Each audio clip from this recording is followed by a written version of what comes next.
یەک ساڵ تێپەر دەبێت لە تەمەنی ئەو شەڕەی رووسیا سەپاندوێتیە سەر ئۆکراین و پێدەچێت هێشتاش مۆسکۆ بیەوێت لە ڕێی وێرانکردنی وڵاتێکەوە هەموو ڕەهەندەکانی ئاشتی ئاسایش سەقام گیری لە جیهاندا خاپوور بگا. چاودێر لەو بڕوایەدان پڕیشکەبەراییەکانی ئەم شەڕەی ئێستا لە داگیرکردنی نیمچە دوورگەی کریمیاوە دەستی پێ کردووە. لێکەوتەکانی ئەم شەڕە سەپێنراوە لە ژمارە نایەن و کاریگەریەکانی ئەو لێکەوتانەش زۆرن و وەک ئاماژەیشی پێدەکرێت درێژخایەنیش دەبن. هەندێک لەو لێکەوتانە وەک سیاسیەکان و چاودێرانی لەشکریش باسی دەکەن سێهەم شەڕی جیهانیە لە ڕوانگەی ئەو هەڕەشانەی کرملن دەیان کات بۆ پەنابردنە بەر بەکارهێنانی چەکی ناوچی لە پێناو یەکلاکردنەوەی ئەنجامی ئەو شەڕەی هەرخۆی سەپاندوێتی. هاوپەیمانەتی ناتۆ بەشێک نییە لە شەڕەکە، بەڵام وڵاتانی ئەندامی ئەم ڕێکخراوە ڕۆژاواییە یارمەتی و کۆمەکێکی زۆر بۆ حکوومەت و لەشکر و گەلی ئۆکراین دابین دەکەن لەو سۆنگەیەوەی داکۆچی لە جیهانی ئازاد و دیموکراتی دەکەن. لە هەمان کاتیشدا نکوڵی ناکرێت لەوەی لەشکری هاوپەیمانەتی ناتۆ لەباری ئامادەباشیدایە بۆ هەر ئەگەرێکی نەخوازراو چونکە نازانرێت ڤلادیمیر پوتین چ بەرنامەیەکی تری هەیە یان هەنگاوی داهاتووی چی دەبێ. ئەمە هەرەوەندە نییە کە بگوترێ پیلانەکانی پوتین لە لای ناتۆ نادیارن، بەڵکو پێدەچێت بە پێی راپۆرتە هەواڵیەکان زۆرێکیش لە گەورە کاربەدەستانی کرملن هیچ زانیاریەکیان لەلا نەبێت سەبارەت بەوەی پوتین چی دەکات و چی ناکا. لەگەڵ ئەوەشدا شەڕ پێی ناوەتە دووهەم ساڵەوە، بەڵام هێشتا سەرەداوێک دەرنەکەوتووە کە بگوترێ هیوایەکی لەسەر هەڵدەچەندرێ بۆ چارەسەریەکی ئاشتیانە. لەگە دەستپێکردنی ئەم شەڕەدا لە مانگی 2 ساڵی ڕابردوودا سکرتێری گشتی نەتەوە یەکگرتووەکان پاش سەردانەکەی بۆ مۆسکۆ ڕایگەیان بڕیاری ڕاگررتنی شەڕ لای ڤلادیمیر پوتینە و بە گومانیشەوە دەیڕوانیە ئەگەری سەرکەوتنی هەر هەوڵێکی بۆ ئاشتی و ڕاگررتنی شەڕ دەدرێن. قسەکردن لەسەر سیناریۆکانی دوای ئەم شەڕە زۆرن و ژمارەی سیناریۆکانیش زۆرن، بەڵام چۆن و لە چ کاتێکدا ئەو سیناریۆیانە دەچنە قۆناغی جێبەجێکردنەوە ئەویان هێشتا نەزانراوە، وەک چۆن هەموو ئەو سیناریۆیانەش لەسەر بنچینەی خوێندنەوەی ئاڕاستەکاندا ڕێژراون و تەنها لە خانەی لێکدانەوەکاندا ماونەتەوە. ئەوەی تا ئێستا ئاشکرایە ئەوەیە لەشکرە گەورەکەی رووسیا بەو هەموو چەکە پێشکەوتووی هەیەی نەیتوانیوە پێشڕەویەکی ئەوتۆ لە ناو خاچی ئۆکرایندا بکە. هەر بۆیەشە ڕێبەرانی وڵاتانی ڕۆژاوا جەخت دەکەنەوە لەوەی ڤلادیمیر پوتین سەرۆکی رووسیا بە هەڵگیرسانی ئەو شەڕە هەڵەیەکی گەورە و کوشندەیشی کردووە. خۆش هاتنەوە بۆ چاوی واشنتن.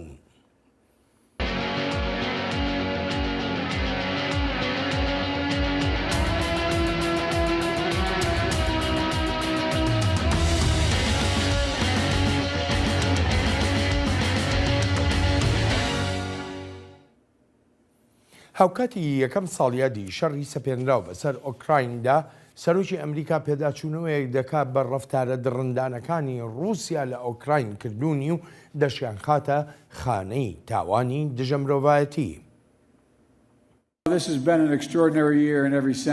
وەک دەزانن ساڵێک بوو بە هەموو مانایەک جیاواز لەشکری رووسیا و بە کێگیراوەکانی درڕندایەتیەکی نەئاساییان کردووە، تاوانی بێویژدانانە، تاوانی دژەمرۆییان کردووە، بێشەرمانە و زۆر بێڕێزانە ڕەفتاریان کردووە، خەڵکی سیڤیلیان کردوتە ئامانج و کوشتویانن، دەست درێژی کردنە سەر ناموسیان وەک چەک لەم شەڕەدا بەکارهێناوە. منداڵانی ئۆکراینیان دزیوە وەک هەوڵێک بۆ دزینی ئایندەی ئۆکراین. وێزگەکانی شەمەندەفەر و وێزگەکانی ئەلەکتریک و نەخۆشخانەکان و خوێندنگاکان و خانەی بێباوانانیان بۆردومان کردووە. نابێت هیچ کەسێک چاو لەو درڕندایەتیەی رووسیا بپۆشێت دژ بەگەری ئۆکراین هەر زۆر قێزەون. رووسیا تا ئێستاشی لەگەڵدا بێنی توانیوە هیچ یەکێک لەو پلەیانانەی دژ بە ئۆکراین و جیهانی ئازاد هەیە بۆ بەجێیان بگەێنێ و ئەم شەڕەی سەپاندوێتی بەسەر ئۆکرایندا پەرچەکرداری هەبووە لە ناو رووسیادا. دەزانین ڕۆژان و هەفتە و ساڵانێکی قورس لە پێشمانن، بەڵام ئامانجی رووسیا بۆ سڕینەوەی ئۆکراین لە نەخشەدا و شەڕی پوتین بۆ داگیرکردن شکستیان هێناوە. لەشکری رووسیا نیوەی ئەو ناوچانەی داگیری کردبوون لە دەستی داوە. دەیان هەزار گەنجی بەهرەمەندی رووسایی لە وڵاتەکان ڕادەکەن. ناشیانەوێت بگەڕێنەوە بۆ رووسیا، هەر ئەوە نییە لە ئەرکی لەشکری ڕاکەن. ناشیانەوێت بگەڕێنەوە رووسیا چونکە هیچ ئایندەیەک بۆ وڵاتەکان نابینن. ڤلادیمیر پوتین سەرۆکی رووسیا لەو کاتەوەی خۆی ئامادە دەکرد بۆ ئەم شەڕە دژ بە دیموکراتی و جیهانی ئازاد، هەمیشە هەوڵی داوە بە گوتارێکی دژە ئەمریکا و دژە جیهانی ڕۆژاوا خەڵکی رووسیا چاواشە بکات. جارێکی تریش قسە بۆ گەلی رووسیا ئەەکەم. ئەمریکا و وڵاتانی ئەوروپا نایەنەوێت رووسیا کۆنتڕۆڵ بکەن و وێرانی بکەن. ڕۆژاوا پیلانی نەجێڕەوە بۆ هێرشکردنە سەر رووسیا، وەک ئەوەی پوتین دەیڵێت. ئەو بە ملیۆنان هاوڵاتیانەی رووسیا کە دەیانەوێت بە ئاشتیانە لەگەڵ دراوسەکانیاندا بژین دوژمن نین. ئەم شەڕە هەرگیز پێویست نەبوو. ئەم شەڕە کارەساتە. یەک ساڵ دوای ئەو شەڕەی مۆسکۆ سەپاندوێتی بەسەر ئۆکرایندا دەبێت ڕەوشی ئۆکراین چۆن بێت. کیێڤ جەخت دەکاتەوە لەوەی شەڕ لە پێناو ئایندەی خۆیدا دەکات. Наша віра зміцнив наш дух. بڕوامان بەهێزتر گەشەی کردووە، ورەمان بەرزتر بۆتەوە. بەرگەی یەکەم ڕۆژی ئەم شەڕەمان گرت و نەماندەزانی ڕۆژی دوایی چی ڕوودەدات. بەڵام دەمانزانی ئایندەمان دەهێنێت بۆی بجەنگین و بۆی جەنگین و هەموو ڕۆژێکیش لە پێناو ئایندەماندا لە شەڕدا بووین. وها دانرابوو بە 3 ڕۆژ کۆتاییمان پێبێت. هەڕەشەمان لێ دەکرا کە لە 72 کاتژمێرە ئۆکراین نامێنێت. بەڵام ئێمە 4ەم ڕۆژمان بینی و ئەو جا 5ەم و ئێستاش ئەوە 1 ساڵە بە پێوەستاوین. ئایندەمان دەهێنێت بۆی بجەنگین. بۆ ئۆکراین هەر تەنها بڕیاری ڕاگررتنی شەڕ لەلایەن مۆسکۆ گرنگ نییە، بەڵکو بەرپرسیارکردنی ئەوانەی تاوانیان بەرامبەر گەلی ئۆکراین کردووە و دادگاییکردنیشیان هێندەی ڕاگررتنی شەڕ گرنگە. Не заспокоїмось, доки російські هەرگیز پشوو نادەین تا تاوانبارە خوێنڕێژەکانی رووسیا بە سزای ڕەوای خۆیان دەگەن. ئەو سزایی دادگای نێونەتەوەی و پەروەردگار و جەنگاوەرەکانمان دەیسەپێنن بەسەر بکوژاندا. جا سەپاندنی ئەو سزایانە پێکەوە بن یا هەر یەکە لای خۆیەوە. 9 ساڵ لەمەوبەر شەڕەنگێزی رووسیامان بینی و 1 ساڵیشە ئەو شەڕەنگێزە بۆتە بکوژ و تاڵانکەر و تیرۆریست. هیچ گومانمان نییە لەوەی بەرپرسیار دەکرێت، هەرگیز گومانیشمان نییە لەوەی ئێمەش سەر دەکەوین. لەگەڵەوەدا کە شەڕی سەپێنراوی رووسیا بەسەر ئۆکرایندا پێدەنێتە دووەم ساڵیەوە، بەڵام هێشتا نازانرێ ڕەهەندەکانی کۆتایی هەتنی ئەم شەڕە بە چ جۆرێک دەبن بۆ مۆسکۆی هێرشبەر و ئۆکراینی داکۆچیکار. لەو ڕوانگەیەوەی وەک دەگوترێ گەیشتن بە چارەسەریەکی سیاسیانەی ئەم قەیرانە هەر هیچ نەبێت لە ئێستادا قورسە. ئەوەی تا ئێستا دەزانرێت ئەوەیە لێکەوتەکانی ئەم شەڕە سەپێنراوە ئێجگار زۆر دەبن و تەنانەت ئەگەر شەڕیش بوەستێ کاریگەریەکانی ئەو لێکەوتانە بەردەوامیان دەبێ لەسەر کاروباری جیهان لە ڕووی ئابووری و ئاسایشی و سیاسیەوە. دکتۆر ئیڤانا ستراندەر پسپۆڕی کاروباری ئاسایشی و سیاسی رووسیا لە نێوەندی داکۆچیکردن لە دیموکراتیەکان میوانی ئەم هەفتەیی چاوی واشنتنە. دکتۆر ئیڤانا لە لێکۆڵینەوەکانیدا سەنجی خستۆتە سەر ئەو دۆسێ هەستیارانەی پەیوەندیان بە رووسیاوە هەن، وەک دۆسەی ئاسایشی ئەلکترۆنی و دۆسەی بەکارهێنانێکی پێشکەوتوانەی شەڕە تێکەڵەکان و ئەو هەڕەشە و مەترسیانەی بۆ جیهانی ڕۆژاوای دروست دەکەن. زۆربەی لێکۆڵینەوەکانیشی لە ڕۆژنامە و گۆڤارەکانی وەک واشنتن پۆست، فۆرین ئەفێرس، The Hill، فۆرین پۆلیسی، ناشنال ڕڤیو چەندانی تریش بڵاو دەبنەوە. دکتۆر ئیڤانا سوپاس و پێزانین بۆ بەشداریت. وەکو خۆشت دەزانی لە ساڵی ڕابردوودا قەبارەیەکی گەورەی یارمەتی و کۆمەک لەلایەن ئەمریکا و جیهانی ڕۆژاواشەوە دابین دەکرا بۆ ئۆکراین. پێت وایە هەر ئەوەندە بەس بێت تا بگوترێ هەر هیچ نەبێ بەر لە کۆتایی دووەم ساڵی شەڕدا سەرکەوتنی ئۆکراین ڕابگەیەنرێت؟ Thank you very much for inviting me today to talk about Russia's brutal war in Ukraine. زۆر سوپاس دەکەم بۆ بانکێشتەکەت تا قسە لەسەر شەڕی درەندانی رووسیا بکەم بۆ سەر ئۆکراین. بڵێ ئەوەی لە پرسیارەکانتدا ئاماژت پێکرد زۆر ڕاستە، چونکە بابەتی سەرەکی لێرەدا تایبەتە بە ئایندەی یارمەتیەکانی ئەمریکا بۆ ئۆکراین. بەرەنجامی ئەم شەڕەی ساڵی پار دەستی پێکرد یارمەتی و کۆمەکێکی گەورەی ئەمریکا بوو بۆ ئەم وڵاتە و زۆر جۆر کۆمەکی لەخۆگرتووە وەک یارمەتی مرۆیی و دارایی و ئاسایشی و چەک و کەرەسەی پێویست و چەندان جۆری تری یارمەتیش. ئەمریکا و هاوپەیمانەکانی ئۆکراین یەکگرتوون لە دۆسیەی دابینکردنی یارمەتیەکاندا کاتێک دێتە سەر بابەتی چۆنیەتی بەرسدانەوەی هێرشەکانی رووسیا. وەک گوتم چەندان جۆر یارمەتی لەشکریان دابین کردووە لە سیستەمی دژە ئاسمانیەوە بۆ دژە تانک و زرێپۆش و هەروەها لە هەلیکۆپتەر و چەکی تریش.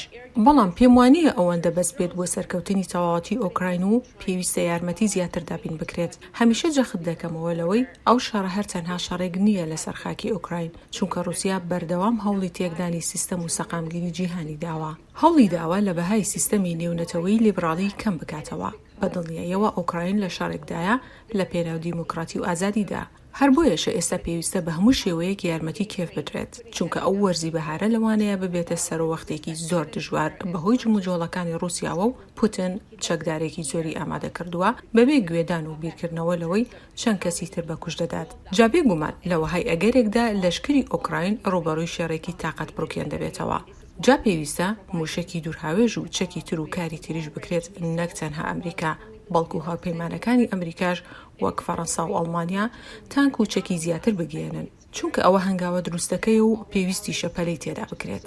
France and Germany on board. Sending tanks is the right thing to do, but we need to do it faster. We need to do it more. باشە دکتۆر ئیڤانە تۆ ئاماژە بەوە دەکەی دەڵێ وەکو بڵێ نیگەرانیە گەیە لەسەر ئایندەی ئەم پشتیوانیانەی بە تایبەتی ئەمریکا بۆ ئۆکراین بەڕای تۆ ئەگەر هاتوو بەڕێوەبەرایەتی گۆڕا پێ دوایە ئەو یارمەتی و کۆمەکانە کەم بکرێنەوە وەکو ئێستا کە هەندێک لە کاندیدەکانی دیموکراتەکان ببوورە کۆماریەکان خۆیان باز لەوە دەکەن کە یارمەتی کۆمەکان بۆ ئۆکراین پێویستە سنووردار بکرێ چەند نیگەرانی لەو بارەیەوە. سیاسەتەکانی ئەمریکا بە شێوەیەکی بەرچاو دابەش بوون. ئەو پەڕی ڕاست و ئەو پەڕی چەپ هەن کە ناخوازن یارمەتی ئۆکراین بدرێت لەسەر ئەو بنچینەی وەک دەڵێن پێویستە کار بۆ ئاشتی بکرێت یان نابێت ئەمریکا لە جیاتی لایەنێکی تر بکەوێتە شەڕەوە. ئەمانەش خۆی بەشێکن لە پڕۆپاگەندەکانی رووسیا. ئەو پەڕی چەپ دەڵێت خۆ ئەمریکا ئیمپریالی نییە و نابێت هیچ قسەیەکمان لە شەڕی ئۆکرایندا هەبێت. خەڵکی سەر بەو پەڕی ڕاستیش دەڵێن لەبەری ئەوەی یارمەتی ئۆکراین بدرێت پێویستە یارمەتیەکان بۆ ناوخۆی ئەمریکا بن و هەروەها پێویستە سەنگی بخرێتە سەر وڵاتی چین. ئەو دووڕوانینە نیگەرانیان هەیە کە پارەیەکی بێشومار بدرێتە دەست ئۆکراین. ئەڵبەتە ئەوە شتێکی زۆر پۆپۆلیستیانە و بێمانایە کە باسی دەکەن. هەرچۆنێک بێت لە ساڵی 2024دا هەڵبژاردن دەکرێت لێرە لە ئەمریکا و ئەمەش دەبێتە بابەتێکی سەرەکی لەو هەڵبژاردنەدا. بەڵام لەو بڕوایەدانیم ئەو داوایانە وەها بکەن ئەو بەڕێوەبەرایەتی دیموکراتەکان یارمەتی و کۆمەکەکان ڕابگرن. دەشزانی ژمارەیەکی بەرچاوی کۆماریەکانیش هەن پشتیوانن بۆ ئۆکراین. لەبیرمان نەچێت خەڵکێکی شان ترسیان لەوەیە ئەم شەڕە شەڕێکی بێکۆتایی بێت. جا لێرەدا گرینگە بیڵێمەوە کە ئێجگار گرینگە و پێویستە چەندێک بکرێت بە زوویی یارمەتی ئۆکراین بدرێت بۆ سەرکەوتن لەم شەڕەدا. با موشەکە دوورهاوێژەکانیش بە خێرایی بگەێنرێنە ئۆکراین تا کۆتایی بەم شەڕە بێت. ئێستا بکرێت زۆر باشترە وەک لە دواتر. بەڵێ کامەران کوردی یەکێکە لە بینەرانی بەرنامەوە چالاکوانێکی سیاسیشە لێرە لە ئەمریکا ئەو پرسیاری بۆ جەنابەت ناردووە دەڵێ تاکەی پارەی باجی هاوڵاتیانی ئەمریکایی بنێرێت بۆ ئۆکراین ئایا لێکدانەوەکانی واشنگتن هەڵە و ناڕاز نەبوو کە رووسیا بەرگەی چەند مانگێکی ئەو شەڕە ناگرێت و هەرزوو بەزوو ئاڵای خۆبەدەستەوەدان هەڵدەکا؟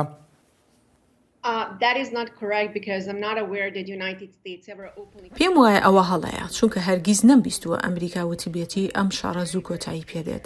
لە ڕاستیدا پوتین زۆر بەڕوونی و ئاشکرایی دەیگوت ئەم شەڕە ماوەیەکی زۆر دوور و درێژ دەخایەنێت. هەر بۆیەشە بە دیاریکراوی دەیڵێمەوە پێویستە ئەو یارمەتی و کۆمەکانە بە زووترین کات بگەێنرێنە ئۆکراین تا ئەم شەڕە وەک پوتین دەخوازێت نەبێتە شەڕێکی درێژخایەن. جا سەبارەت بە پرسیارەکەی بەڕێز کامەران بۆچی پارەی باجدەرانی ئەمریکایی بنێرن بۆ ئۆکراین وەڵامەکەی زۆر ئاسانە. ئەم شەڕە شەڕ نییە لەسەر ئۆکراین. ئەم شەڕە بەرەنگاربوونەوەی نێوان دیموکراتی و دیکتاتۆریەتە. ئەم شەڕە لەسەر خاکی ئەوروپایە. ئەوەی ئێستا پوتین لە مالدۆڤا دەیکات تەنها بۆ لابردنی سەرنجەکانە لەسەر ئۆکراین. ئەمەش ئاماژەیەکی ترە کە نایەوێت بەم زوانە کۆتایی بەم شەڕە بێنێت. بێ لەوەش ئەو خەڵکە کەمەی لە چواردەوری پۆتنن هەمیشە ئەو جۆرە قسانەی بۆ دەکەن کە بەدڵی پۆتنە. خەڵک دەترسن لەوەی ڕاستیەکانی پێ بڵێن. وەک ئەوەی ڕەوشی لەشکرەکەی لە مەیدانی جەنگدا خراپە. جا بە کورتی بڵێم بەڵێ ئەو یارمەتیانە پارەی باشدەرانی ئەمریکایە، بەڵام ئەمە شەڕێکە لە پێناو پاراستنی دیموکراتیدا. پرسیارێکی تر هەر لە بینەرێکیکەی ئەم بەرنامەیە پێمان گەیشتووە خاچی ئازاد دەڵێ بەڕای من ئەم شەڕە چۆتە قۆناغی شکستی گشتیەوە نەکرد بۆ ڕووسیاییەکان بەڵکو بۆ ناتۆش و بۆ خاوەن بەرژەوەندیەکانی شەڕیش. پێت وایە یعنی ئەم جۆرە ڕوانینە دروست بێ؟ You know, when it comes to wars, it is always the case that all sides. دەزانیت کاتێک باسەکە دێتە سەر باسی شارەکان هەمووان باس لە سەرکەوتن و شکست و زیانە گیانەکان دەکەن. جا لە پەیوەندی بەم شەڕی ئۆکراینەوە کیف ئۆکراینێکی ئاشتیانە و گەشەکردووی دەوێت، بەڵام پوتن ئەوەی ناوێت. پوتن درێژە پێدانی شەڕی دەوێت و لە مانگی 12 ڕابردووشدا ئەوەی ڕاگەیاند کە دەوێت شەڕەکەی درێژە بکێشێت و پشتیشی بەوە بەستووە جیهانی ڕۆژئاوا دابەش بێت و ماندوو بێزاریش بێت لەو شەڕە و ئیتر نەتوانێت پشتیوانی لە ئۆکراین بکات. پوتن بە ئاشکرایی باس لە خاپۆرکردنی ئۆکراین دەکات، تەنانەت بڕوای بەوە نییە ئۆکراین وڵاتە دڕندانەترین ڕێگە بەکاردەهێنێت لە شەڕەکەیدا و هێرش دەکاتە سەر خەڵکی سڤیل و سەر ژێرخانە هەستیار و گرنگەکانیش. جا لە کۆتاییدا نازانین ئەم بابەتانە چۆن دەکەونەوە، بەڵام دەزانین وابەستەیەکمان لەسەرە بۆ پشتیوانی لە وڵاتێک کە رووسیا دەیەوێت داگیری بکات. ئەوەتە پوتن بیان و دەهێنێتەوە و ئەمریکا دەکاتە هۆکار و بیانووی نازیزم و ئەو شتانە دەهێنێتەوە بۆ شەڕەکەی. یان دەڵێت ئەم شەڕە لە نێوان ناتۆ و رووسیادایە. جا بە ڕاستگۆیانەش بڵێم مانشێتی پروپاگەندەی پوتن زۆر بەهێزە لە سەرانسەری جیهاندا. پێویستە خەڵک وریا بێت لەوەی بەرگوێی دەکەوێت و بزانێت سەرچاوەکان چین، چونکە کرملن هەموو میدیای کۆنتڕۆڵ کردووە و خەڵکیان پڕ کردووە لە ترس و دڵەڕاوکێ.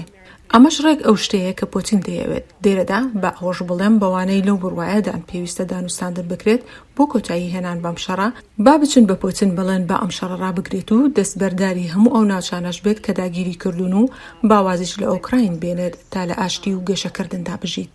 دکتۆر ئیڤانا من دەگەڕێمەوە وڵات دەچینە بەشی دووەمی بەرنامەکەمان. هاوکاتی سەپاندنی شەڕ بەسەر ئۆکرایندا پێدەچێت سەرۆکی رووسیا پشتی بە ژمارەیە بابەت بەست بێ تا لەو شەڕەیدا سەر بکەوێ، بەڵام هیچ یەکێک لەو بابەتانە یارمەتی دەرنەبوون بۆ شەڕەکەی مۆسکۆ. پوتین وهای دەزانی ئۆکراین لاوازە و ڕۆژ ئاواش دابەشە. وەک لە سەرتاوە باسم کردووە، پوتین پشتی بەوە بەستۆ کە ئێمە وابەستەی یەکتر نەبین. پشتی بەست بوو بەوەی ناتوانین یەکگرتووی لە ناتۆدا بپارێزین.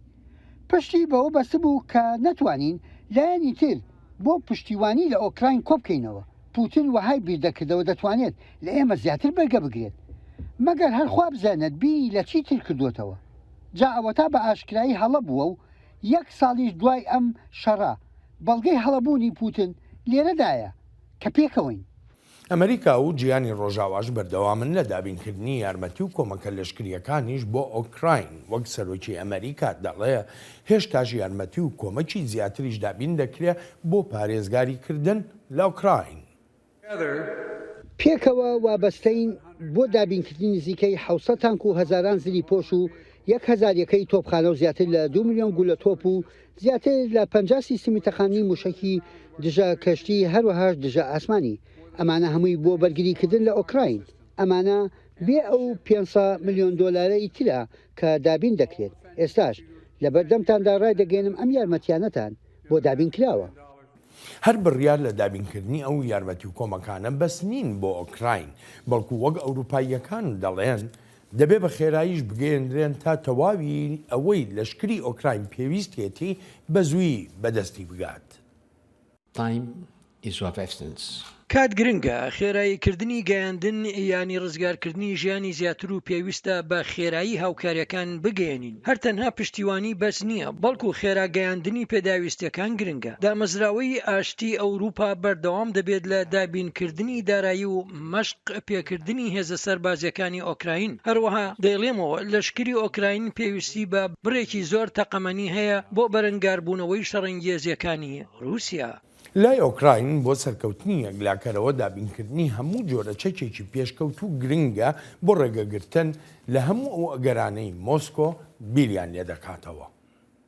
Говорили питання сьогодні також. قسەمان کردووە لەسەر چەکی دوورهاوێژ و ئەو جۆرە چەکانش کە دەشێت تا ئێستا بۆ ئۆکرین دابین نەکرابێت. دەزانین ئەو کۆمەکە لەشکریانە بۆ ئۆکرین چاوەڕوان نەکراو بووە. لە ئێستادا ئەم کۆمەکە لەشکریانە بەبێ هیچ چەند و چۆنێک ئاماژەیە بەوەی دەرفەت نامێنێت لەبەردەم هەوڵە تۆڵەخوازیەکانی رووسیادا. هەروەهاش پێکەوە شارەکانی ئۆکرین و گەلی ئۆکرین لە تیرۆریزمی رووسیا دەپارێزین. ئەمانە بێلەوەی هێز و گوڕی هاندانمان زیاتر دەکات بەرەو سەرکەوتن. Захистимо наші. مۆسکۆ وەک زۆرێک لە چاودێر ئاماژەی پێدەکەن هەستی بە دۆڕان و شکستە گەورەکانی خۆی کردووە لەو شەڕەی سەپاندوێتی بەسەر ئۆکرایندا. هەر بۆیە وەک دەگوترێ هانای بردووە بۆ پیشەسازیە لەشکریەکانی. بەردەوام دەبین لە دابینکردنی کەرەستەی پێشکەوتوو بۆ هێزە سەربازیەکانمان. لەوانە سیستەمی نوێی هێرشکردن و ڕادار و ئامێرەکانی پەیوەندیکردن و درۆن و تۆپخانەش. لە ئێستادا پێشەسازی لەشکریمان هەروادی و دروستکردنی چەکی با و چەکە تایبەتیەکان بۆ هێزی دەریایی و ئاسمانیشمان زیاتر دەکات. دکتۆر ئیڤانە وەکو گوێمان لێبوو سەرۆک بایدن ئەڵێ مەگەر هەر خوا بزانێ پوتن بیر لە چی دەکاتەوە. ئێمە گوێبیستیم قسانەش بووین هەر لە سەرەتای شەڕ دەستی پێکرد لە ئۆکراین لە ساڵی پاردا زۆر کەس دەیگو کەس نازانێ بیرکردنەوەی پوتن چییە چۆن بیر دەکاتەوە چی دەکات. ئەی بۆ ئێستا 1 ساڵ پاش تێپەڕبوونی ئەم شەڕە هەنگاوی داهاتووی پوتن چ دەبێت کەس دەتوانێت خوێندنەوەیەک بۆ بکە. I agree with the President Biden that who really knows what Putin is doing. هاوڕام لەگەڵ سەرۆک بایدن کە نازانرێت پوتین بیر لە چی دەکاتەوە. بەر لە هەموو شتێک پوتین کارمەندی دەستگای هەواڵگەری رووسیا بوو واتە KGB شارنەوەی بیرکردنەوەکانی یەکێکە لە تایبەتمەندیەکانی هەرگیز هیچ قسەیەک ناکات لەسەر پلانەکانی ئەوە بەشێکە لە استراتیژیەتی کارکردنی. بەڵام یەکێک لەو شتانەی لە مانگی 12دا ئاماژەی پێکرد سەبارەت بەوەی کە بەکردەیەکی تایبەتی لەشکرکێشی ناودێری دەکات ئەوە بووتی شەڕێکی درێژخایان دەبێت. لە هەمان کاتیشدا مەرج دادەنێت بۆ جیهانی لیبرال و ئازاد. پوتین لەم جۆرە کەسانەیە کە گەلی خۆی بەلاوە گرنگ نییە. بەلایەوە گرنگ نییە چەند کەس لە مەیدانی جەنگدا دەکوژرێن. ئێستا ئەوەی لەبارەی پۆتنەوە دەیزانیت ئەوەیە کە خۆی ئامادەکردەوە بۆ شەڕێکی درێژخایەن هەرچەندە ڕەوشی لەشکرکێشی لە مەیدانی جەنگدا باش نییە. بەڵام هۆکاری ئەوەی کە نیگەرانیم هەنوو کە پێویستە بە خێرایی بجوڵێن ئەوەیە ئەگەر پۆتن ئەم شەڕە بکاتە شەڕێکی درێژخایەن ئەوە دەبێتە مای ماندوێتی و بێزاری خەڵک لە ڕۆژئاوا لە پەیوەندی بەم شەڕەوە و هەروەهاش خواستەکانیش بۆ یارمەتیدانی ئۆکراین کەمتر دەکاتەوە.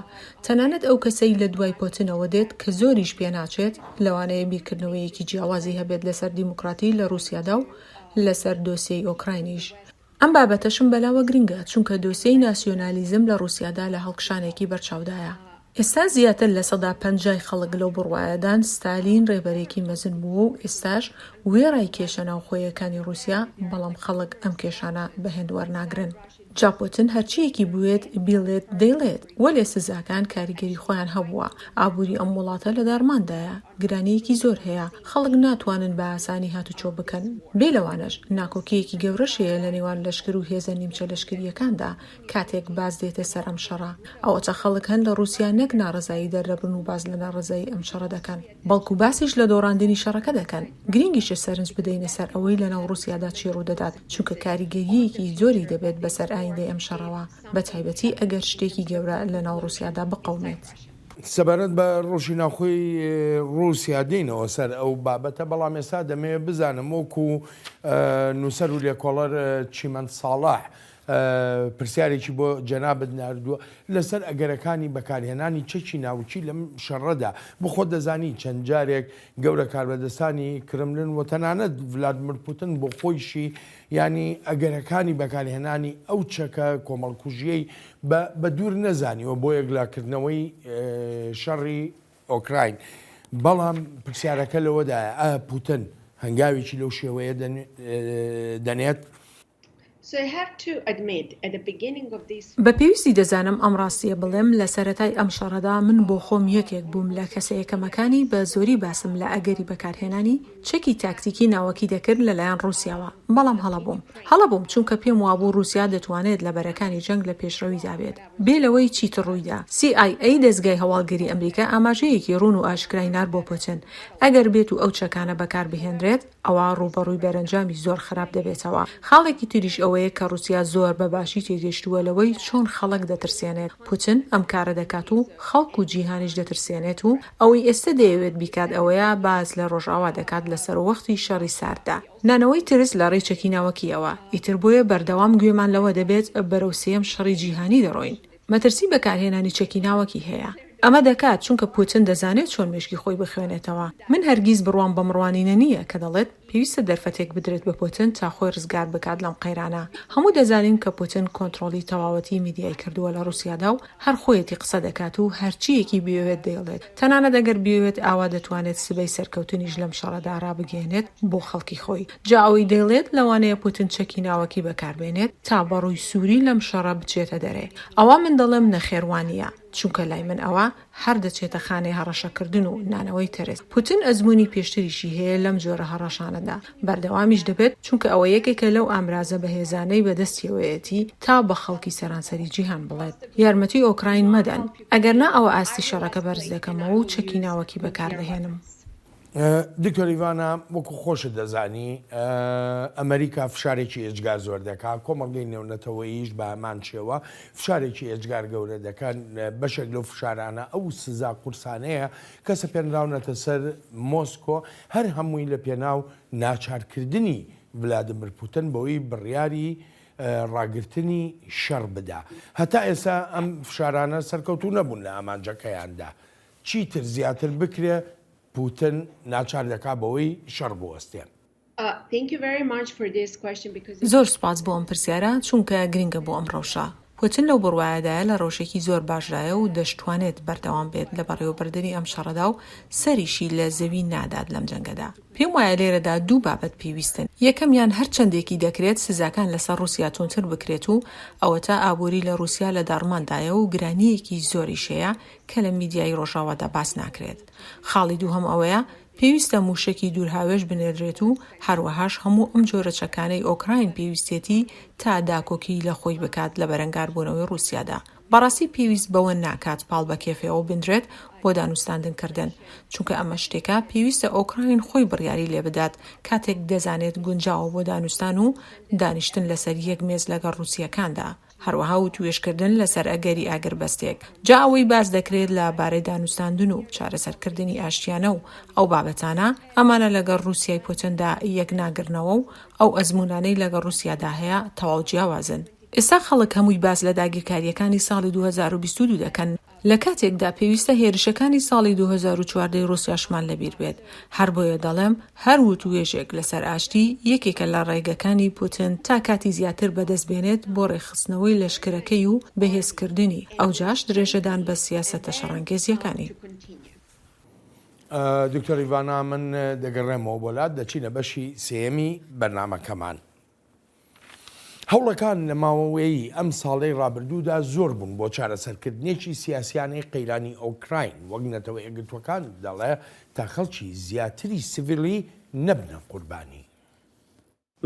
پێویستمان بە ئاشتیە، ئاشتیەک بە پێی پەیڕەوی نەتەوە یەکگرتوەکان و یاسانیە و نەتەوەیەکان. هاوکاتی کارکردنمان بۆ ئاشتی بەردەوام دەبین لە ئەرکەکانماندا لە چەند بەرەیەکەوە. دەبێت پاراستنی خەڵکی سیڤیل لە ڕیزبەندی یەکەمدا بمێنێتەوە و دەبێت هێرشکردنە سەر خەڵکی سیڤیل و ژێرخانی سیڤیلی ڕابگیرێت. ئەمریکا و جیهانی ڕۆژاواژ لەگەڵ ئاشتیدان، بەڵام ئەو جۆرە ئاشتیە نا کە بێ هیچ مەرجێک بێت وەک رووسیا داوای دەکات و وەک ئاماژەی پێکراوە ناتوانرێ ئەزمونەکانی پێشوو وەک بەڵگەیەک بۆ ئاشتی سیر بکرێن. پێویستە ئەندامانی ئەنجومەنی ئاسایش بەو داوایانە هەڵ نەخەڵەتێن کە بۆ ئاگربەستێکی بێمەرج و کاتی دەکرێن. رووسیا هەموو ڕاگررتنێکی کاتیانەی شەڕ بەکاردەهێنێت بۆ کۆنتڕۆلکردنی زیاتری ئەو ناوچانەی بە نایاسایی دەستی بەسەر داگرتوون و هەروەهاش بۆ ئامادەکردنی هێزەکانی تا هێرشی زیاتر بکەن. کاتێک رووسیا لە ساڵی 2015دا هێرشەکانی ڕاگرت بۆ سەر ئۆکراین ئەمە ڕوویدا. سیرکەن چی بە دوای داهات؟ هەرچەندە وڵاتی چین نکوڵی لێ دەکات، بەڵام هەندێک لە راپۆرت هاواڵیەکان ئاماژە بەوە دەکەن دەشێ بێژین یارمەتی لەشکریانەی رووسیا بدا. هەر چۆنێک بێ وڵاتی چین دەڵێ لەگەڵ چارەسەری ئاشتیانەدایە. ڕێگە بۆ ئاشتی ئاسان نییە، بەڵام هەرچەندە ژاڵۆز بێت نابێت دەستبەرداری هەوڵەکانمان بۆ ئاشتی بین. لە پەیوەندی بە قەیرانی ئۆکراینەوە وڵاتی چین هەمیشە و بە هەڵوێستێکی بەهێزیشەوە لەگەڵ ئاشتی و دایالۆگدایە. بەردەوامیش دەبین لە ڕۆڵی ئەرێنیمان بۆ چارەسەرکردنی سیاسیانەی قەیرانی ئۆکراین و گەیشتن بە ئاشتی بە زووترین کات.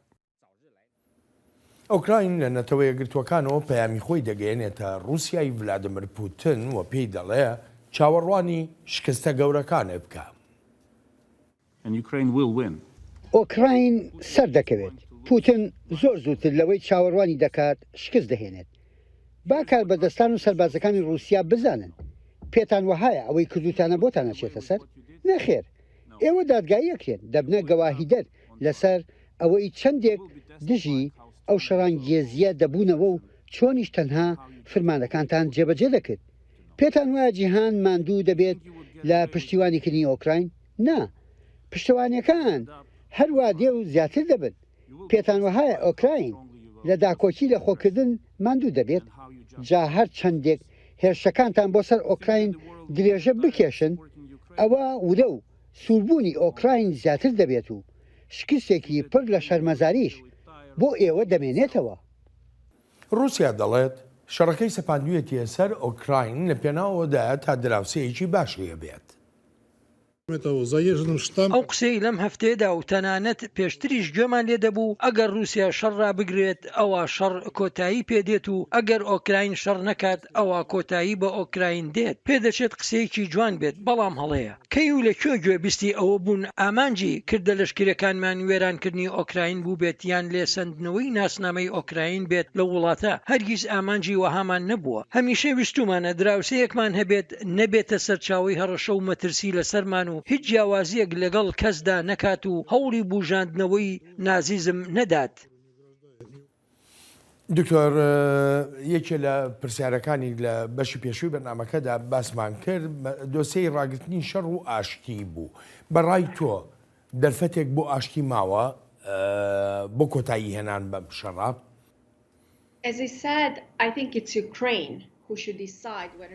وەک باسم کرد پێویستە بڕیار لای ئۆکراین بێت بۆ دانیشتن لەسەر مێزی دانوستاندن لەگەڵ حکوومەتی رووسیادا.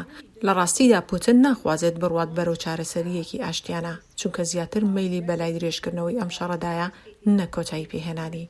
چاوەڕوانی ماندوێتی و بێزاری ڕۆژاوایە بۆ ئەو شەڕە و ئەوجا ئامانجەکەی خۆی بپێکێت. بێلەوەش چەندان جار بینیومانە پوتین پەیمانی گەورەی دەدات و هیچیشی جێبەجێ نەدەکرد. بۆ نمونە هەر لەم چەند ڕۆژەی ڕابردوودا بوو هەڕەشەی دەستبەرداربوونی دەکرد لە پەیماننامەی ناوەکی لەگەڵ ئەمریکادا یان لەو ڕێکەوتنانەی پێشتر کرابوون لەسەر ئاسایشی ئەلکترۆنی. ناکرێت متمانە بۆ پۆتین بکرێت، چونکە تۆماری ئەم کابرایە لە جێبەجێکردنی پەیماننامە نێونەتەوەییەکاندا زۆر خراپە. لەو بڕوایەشدام لە ئێستادا پۆتین ناخوازێت لەسەر دۆسیی ئۆکراین هیچ دانوستانێک بکات، چونکە بڕوای بەوەیە ئەو شەڕە نادۆڕێنێت. لە ڕاستیدا تەنها ڕێگەیەک بۆ کۆتایی هێنان بەم شەڕە یارمەتیدانی ئۆکراینە لە ڕێی دابینکردنی چەک و ئاڵوگۆڕی زانیاری و پشتیوانی داراییەوە بۆ ئەو شەڕەی کە سوودی بۆ هەمووان دەبێت کاتێک بە زووترین کات کۆتایی پێبهێنرێت. بۆچی هێتا ئێستا ئێمە جیهانمان نەبینی یەکگرتوو بێ لە بەرامبەر ئەم شەڕەدا جیاوازیەکی ئەجگا زۆر دەبینین، دابەشبوونێکی بەرچاویش هەیە بە تایبەتی لەسەر شەڕی ئۆکراین. بۆچی دکتۆر ئیڤانە؟ جامە ڕاستی ئەوەی باسی دەکەی دروستە. یەکێک لە خاڵەکان ئەوەیە کاتێک پوتین ئەم شەڕی هەڵگیرساند پێی وابوو لە 3 ڕۆژدا کۆتایی پێدێت و کیێڤ داگیر دەکات، چونکە پشتی بەوە بەستبوو ڕۆژاوای یەکگرتوو نابێت. ئەلبەت هەر ڕۆژ ئاوانە، بەڵکو هەموو جیهان. پوتین هەڵسەنگاندنی کردبوو لەسەر بنچینەی ئەوەی پێشتر ناکۆکی هەبووە لە ناو یەکێتی ئەوروپادا و هەروەها لە نێوان ئەمبەر و ئەوبەری ئۆقیانوسی ئەتلەسیشدا. بەڵام وەها نەبوو ئەوەتە ئێستا وڵاتانی ئەندامی ناتۆ یەک دەنگن. ئاماژەی زۆر بەهێز دەنێرن کە ئامادەن بۆ ئەم شەڕە لە ڕێی یارمەتیدانی ئۆکرایناوە. ڕاستە هەندێک وڵاتان ڕای جیاواز و ڕوانینێکی تریان هەیە لە ئەوروپادا، وەک هەندێک وڵاتانی باڵکان. بێلەوەش پوتین هەوڵ دەدات دووبەرەکیەک بنێتەوە کاتێک با وڵاتانی ئەفریقا دەڵێت ئەمریکا ئەم شەڕی ناوەتەوە و ئۆکراین بەرپرسیارە لە قەیرانی خۆراک لە جیهاندا. رووسیا ئاژاوەیەکی دروست کردووە لە دۆسیی ئاوارە و پەنابەرانیشدا. وزەی کردووە بەچەک لە دژی ئەوروپا و دەڵێت ئەوروپایەکان لەم زستانەدا ڕق دەبنەوە لە سەرمادا و زۆر شتی تریش. میدیایەکی زەبەلاحیشی لە بەردەستدایە و بەکاری دەهێنێت و شەڕی زانیاری شەواشەکاری پێدەکات. جا ئەم بابەتانە گرنگن بە تایبەتی کە دێتە سەر باسی ئەوەی بۆچی جیهان یەکگرتوو نییە، لەگەڵ ئەوەشدا کە زیاتر لە 58 دانیشتوانی ئەوروپا پشتیوانی لە ئۆکراین دەکەن. بەڵێ دکتۆر بەر لەوەی بچمە بەشی کۆتایی بەرنامەکە کاک خەبات کوردە پرسیارێکی لە بەڕێزت دەربارەی ئەو هەوڵە 12 خاڵیەیە کە چین دەیدا بۆ ئاشتی ڕای تۆ چییە و ئایا ئەمریکا چ جۆرە ڕوانینێکی هەیە؟ بەڵێ ئەمە پرسیارێکی گرنگە. لەم ساڵی ڕابردوودا زۆر جار بیستومانە کە پێدەچێت چین یارمەتی ڕووسیای دابێت لەم شەڕەدا، بە تایبەتیش باز لە پێدانی چەک دەکرێت. چین هەوڵ بۆ ئاشتیش دەدات و دەمێکە هەوڵ بۆ دانوستانی ئاشتی دەدات. لێرەدا هەڵوێستی ئەمریکا و هاوپەیمانانیش ڕوون و ئاشکرایە و داوا لە ئۆکراین ناکرێت تا بچێتە دانوستانەوە ئەگەر کیێف خۆی ئەو بڕیارە نەدات. هەر بۆیەشە جیهانی ڕۆژئاوا بەردەوام دەبێت لە کۆمەککردنی ئۆکراین جا هەر چەندێک پێویست بکات. دکتۆر ئیڤانە من دەگەڕێمەوە بۆلات. ئەی دەبێ خەڵک لە ئۆکراین و هەروەها لە ڕووسیاشدا چۆن لەم شەڕە بڕوانن با سەرەتا بچینە ئۆکراین بزانین هاوڵاتیان خۆیان چی دەڵێن. تەنها شتێک جێگرنگی بێت لای هاوڵاتیانی ئۆکرانیایی تەنها سەرکەوتنمانە و هیچی تر. چەکی نوێشمان پێویستە چونکە ڕووسیا ئیمپراتوریەتێکی بەدکاری گەورەیە و شکەستهێنانی ئاسان نییە، بەڵام دەبێ شکەستی پێ بهێنین لە پێناو داکۆکیکردنمان لە دیموکراتی و بەها دیاریکراوەکانە لە جیهاندا. هەر لە سەرەتای شەڕەوە بەشێکە بۆ لە ناو هاوڵاتیانی ڕووسیادا دژی شەڕە سەپێنراوەکەی وڵاتەکەیان نەبوون بەسەر ئۆکرایندا، وەک چۆن زۆرێکیش لە هاوڵاتیان دژی ئەو شەڕەن.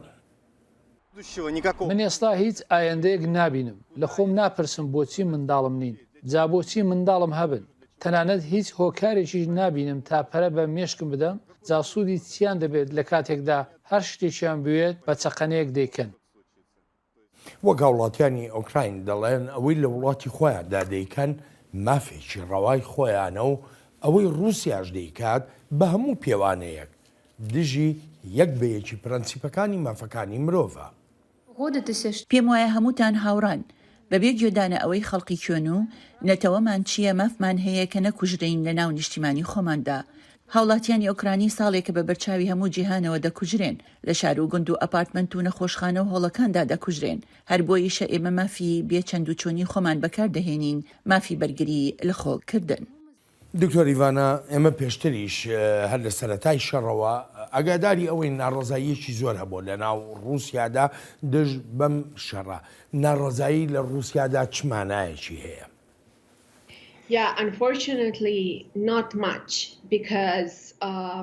بەڵێ بەداخەوە مانایەکی ئەو تۆی نییە، چونکە حکوومەتی ڕووسیا توانیوێتی بە تەواوەتی سەرچاوەکانی زانیاری دابخات تا قسەی لەسەر نەکرێت. لە پەیوەندی بە ناڕازایەتیەکانەوە ئەوە تا خەڵت دەستگیر دەکرێن و لە زینداندا دەهێڵدرێنەوە. تۆ سەیری ئەمە بکە، پۆتین یاسایەکی دەرکردو و هەر کەسێک وشەی شەڕ بەکاربێنێت لە جیاتی کردەیەکی تایبەتی لەشکری ئەوە دەشێت بە 15 ساڵ زیندانیکردن سزا بدرێت. پوتین یاساکانی تریشی بەکارهێناوە بۆ قەتەغەکردنی تەواوەتی پلاتفۆرمەکانی سۆشەڵ میدیا. جا ئێستا زۆر قورسە خەڵکی رووسیا دەستیان ڕابگات بە زانیاریەکاندا و بە تایبەتیش کە لە ڕۆژئاواوە بێت. تۆڕەکانی سۆشەڵ میدیا قەدەغەکراون. خەڵک لەوێ لە ترس و دڵەڕاوکێدا دەژین. زۆر کەس ئەگەر دەستیشان ڕابگات بە میدیای ڕۆژئاوادا بەڵام ناتوانێت هیچ قسەیەک بکەن چونکە دەستگیر دەکرێن و لە زیندان دەنرێن. ڕژێمی پوتین ڕژێمێکی دیکتاتۆریە و تاکتیکی بێدەنگکردن بەکاردێنێت دژ بە ئۆپۆزیسیۆنەکان. زۆر کەس هەن لە دەرەوەی ڕووسیا دەتوانن شت بکەن، بەڵام پرسیارەکە لەوەدایە ئایا چەند کاریگەریان دەبێت بەسەر ناوخۆی وڵاتەکەیانەوە. یەکێک لەو شتانەی دەکرێت بڵێم هیوا بەخشە ئەگەر ڕوو بدات ڕووداوەکانی هاوکاتی شەڕی چیچان یا شەڕی ئەفغانستان بوو کە دەشێت بۆ ئێستاش چاوەڕوان کراو بن، هەرچەندە نازانم دووبارە دەبنەوە یان نا. پوتین کوڕی خەڵک دەنێرێت بۆ شەڕ لە کاتێکدا کوڕ و منداڵەکانی دەستە و دایرەکەی خۆی دەپارێزرێن. بەڕاستیش بڵێم زۆر گەشبین نیم بەوەی ناڕەزایی خۆپیشاندان ببێتە مایی پاشەک شەپێکردنی پوتین لەم شەڕە خوێناویەدا، چونکە دانیشتوانی وڵاتەکەی بەلاوە گرنگ نییە و دەشزانێت لە ڕێی قەدەغەکردنی تۆڕەکانی سۆشەڵ میدیاوە ئیتر وڵاتانی ڕۆژاوا ئەو کاریگەریان نابێت بەسەر خەڵکی وڵاتەکەوە. هەموو شتێک قەدەغە کراوە لەوێ و ئیتر بۆیە ڕاستگویانە پێت دەڵێم زۆر گەشتبین نیم بەوەی ناوخۆ پوتین ناچار بکات هەنگاوێکی جیاواز بنێت. دکتۆر ئیڤانە سوپاس و پێزانینم بۆ بەشداریت لە چاوی واشنگتۆنی ئەم هەفتەیەدا زۆر سوپاس دەکەم. دکتۆر ئیڤانە thank you very much. Thank you very much for inviting me. Thank you. ئەلبەتە ئازیزان سوپاسی بێپایانم بۆ خۆشەویستە کە تا ئێستا لەگەڵماندا بوون تا هەفتەی ئایندا چاوێکی نوێی واشنگتۆن ڕێز و خۆشەویستی ستافی بەرنامە هەروەهایی خۆشم بەڵێن ساڵانە سەر بفەرمونون هەر لە خۆشیە جێتان.